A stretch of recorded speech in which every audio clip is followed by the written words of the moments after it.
Magandang araw ulit sa inyong lahat mga kamatyas. Tuloy pa rin tayo dito sa katatapos lang na Title Tuesday Blitz Online Tournament na ginawa sa chess.com. Dito naman tayo sa bakbakang MVL and Hikaru Nakamura. Matapos malagpasan ni MVL si Wesley na masasabi nating kontrapelo talaga ni Wesley itong si MVL, ngayon naman, kaya niya bang lampasan ang beast ng chess.com na si Hikaru Nakamura, ang mamaw sa online Blitz Chess?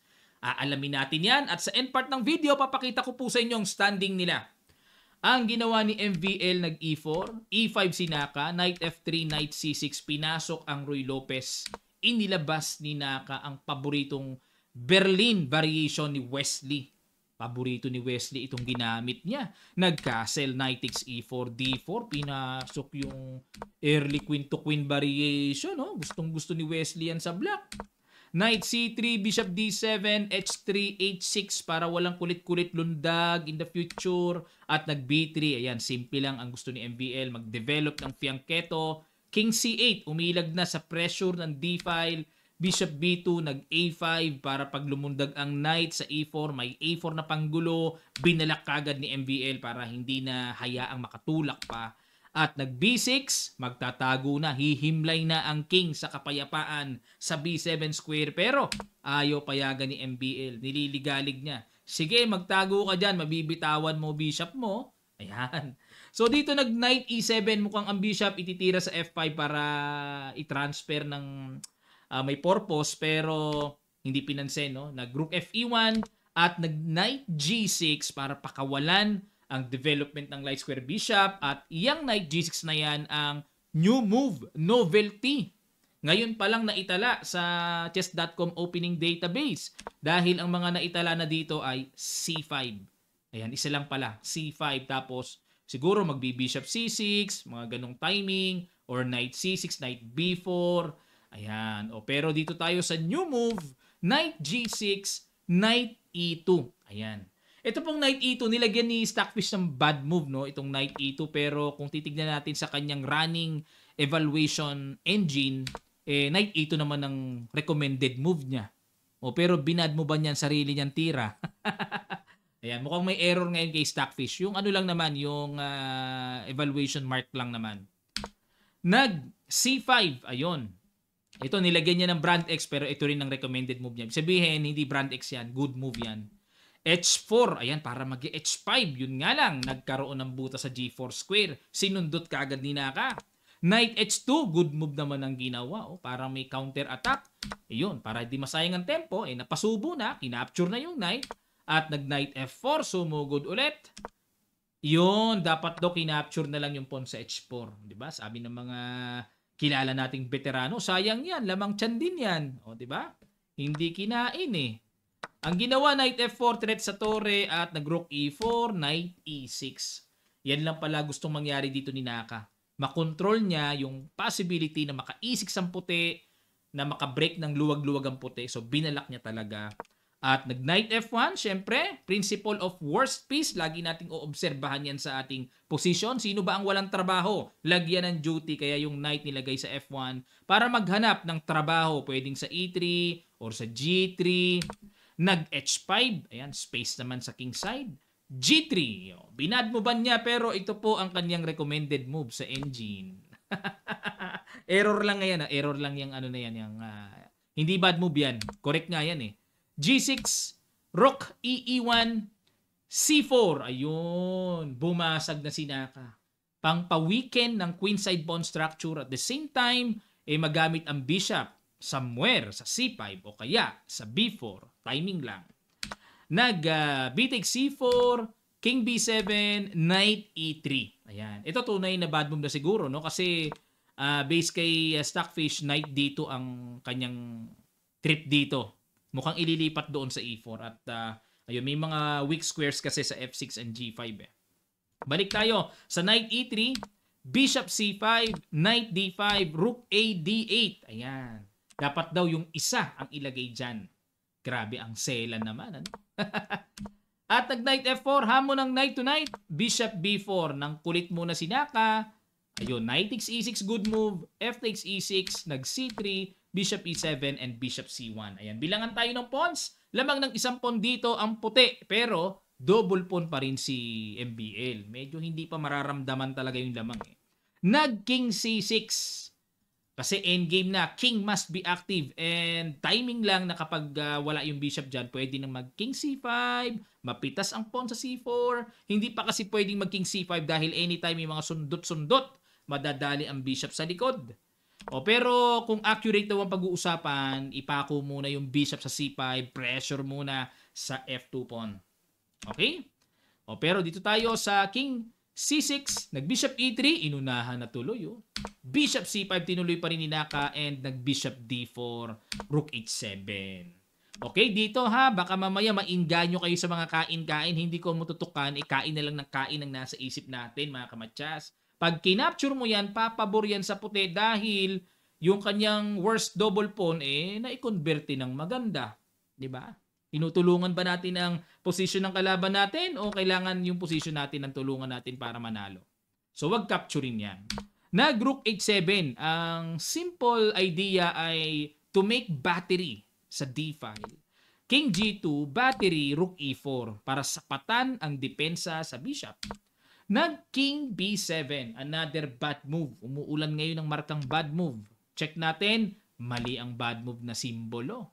Kasi yan nga ang recommended na tira niya sa kanyang running engine. May mali ngayon sa evaluation bar ng chess.com. King F3, Bishop F8, Rook B1, umiwas na. Napilitan na pong umiwas. Bakit? Kasi ito na ang paparating yung C5. Medyo tinitrik nga ni Naka pag tira ng Bishop doon, ano plano? Wala namang tatamaan yan dyan. Para makapag C5 at pabagsakin ng Bishop. Kaya napilitan dito si MBL na umiwas. King C6, Rook B5, Rook F7 check, King E2, Bishop E7, Bishop E3, Rook A8. Ayan. Ito na yung moments ng islug-islugan time. Talagang hanapan ng mga makukunat na tirada. Nag-Rook A8, bad move daw si Naka. Dapat daw ay Rook F, F8. Abang-abang lang. Wala na eh. Ayan. Siguro, kaya ginawa ito ni Naka na mag-Rook A8 siya kasi napupuwersa siya na o naiilang siya na baka tirahan siya ng C5 eh. Na tipong pag nagkaroon ng exchange dyan, babagsak ang pawn sa A5. Mga ganun eh. Kaya dinipensahan niya kagad yung A5 pawn. Ayun. Dito mga kamatya, sige po, ipag-guess ko sa inyo, ano kaya ang simple move pero yun talaga ang napakagandang tira na nakita ni MVL dito. Sige po, paki-analyze nyo. Sa ilang sandali lang tutuloy kagad natin. Start.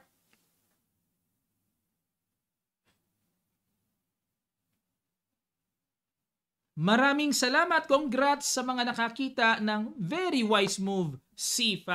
Napaka-wais niyan. Total, double pawn lang din naman.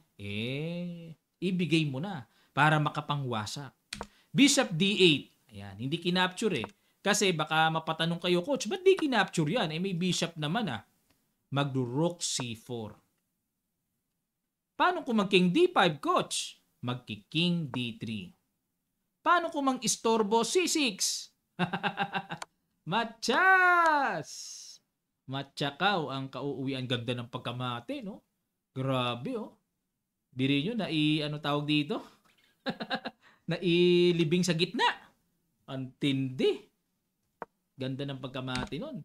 Nag-bishop D8 lang si Naka para sapatan ang depensa ng B6. Pero nag-rook C4. Tuloy-tuloy si MBL sa pananalasa ng nakaka-pressure, nakakailang na atake. Napatakbo si Naka, C6 check, King A6 and Rook D4. Ayan na, balik na siya ngayon. Convert na kagad, Rook D4 para control the D file. At pwede kaya to, may Rook D7 na mapaparating, mga ganyan. Nag-Rook C8, C4. Ay, talagang walang katapusan itong C5 na ito. Hanggang dulo pala yan. Rook H7, C5, talagang lumalabas. Yung double pawn pa nagbigay ng magandang way, no? Yung double pawn pa naging bayani. Capture, Rook D1, Bishop E7, Rook D7. Yun na nga ang pinakaiintay ni MVL, ang ipin ang Bishop, nag-Rook G7, at ang last shot, boom! Bishop takes C5. Hindi na po natiis ni Naka, ni-resign na niya. Kahit may kaunting oras pa siya na 15.2 seconds. Bakit nag-resign? Halimbawa kung depensahan ang bishop sa E7, Grabe naman kalalim nun. Talaga? Nag-bishop e3? Bakit hindi na lang pwedeng capturein ito? Takes and takes. Mas type ko yung capture kagad. Sa computer engine, pina-atras pa eh. Oh, yan. Pero overwhelming advantage na rin. Dalawang tore yan, may strong pass pawn pa. Grabe issue si MBL, mga kamatsas. Actually, pinagsunod niya eh. Matapos niyang talunin si Wesley, sunod si Naka. Grabe. Pinag-untog, no? Pinag-castling sila, 2-0. Okay, ngayon po, tingnan natin ang standing. Ano ba naman ang standing? Champion ba si MVL? Ano nangyari? Sino champion? Hikaru Nakamura! Ayun, si Nakamura pa rin ang champion, mga kamatsas. Sa score na 9.5 points, tied sila nila Nihal Sarin and Dimitri Andrekin. Ayan, sa score na 9 media. At sumusunod sila MVL, Andrew Hong. Ayan, Andrew Hong. Si MBL kasi ay talo last round kay Nihal Sarin. Nadali siya. At pang ilan naman si Wesley. Hanapin natin si Wesley. Pang number 18 sa score na 8 points. Ayun, 2 talo niya, no? Ang isa pang talo niya ay kay Jeffrey Xiong ng USA din. Marami pong sumali dito, mga kamatsas. Talagang sinasalihan ito ng mga mamaw sa buong mundo. Yun nga lang, medyo wrong timing sa atin palagi dahil ang oras nito ay kung hindi madaling araw ay umaga na inaabot. Kaya medyo tagilid tayo sa antok ng kanilang starting time. Pero tingnan natin sa mga susunod na pagka talagang nakapahinga tayo at libreng-libre, laro uli ako dito sa Title Tuesday. Masarap dito maglaro din ng online dahil maraming malalakas na pwedeng makalaro dito. Maraming salamat po, mga kamatsas, sa mga nagtatanong ng ating kamatsas merchandise. Sa Shopee lang po, search nyo ang Kamatsas Sporting Goods Shop para makapamili na kayo ng ating mga products. Papadala namin sa inyo door to door, may signature pa ni Coach Naba. Maraming salamat. Magkita-kita pa tayo sa mga susunod pang chess updates.